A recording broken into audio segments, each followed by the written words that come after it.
अल्लाह को तुम्हारा पैदा करना और जिला उठाना एक शख्स के पैदा करने और जिला उठाने की तरह है। बेशक अल्लाह सुनने वाला है, देखने वाला है। क्या तुमने नहीं देखा कि अल्लाह ही रात को दिन में दाखिल करता है और दिन को रात में दाखिल करता है, और उसी ने सूरज और चांद को काम में लगा रखा है। हर एक वक्त मुकर्रर तक चल रहा है। और यह कि अल्लाह तुम्हारे सब आमाल से खबरदार है। ये इसलिए कि अल्लाह की जात ही बरहक है, और जिसको ये लोग अल्लाह के सिवा पुकारते हैं वो सब बातिल है।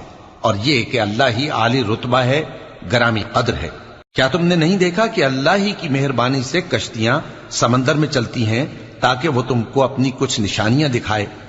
बेशक इसमें हर सब्र करने वाले, शुक्र करने वाले के लिए निशानियां हैं।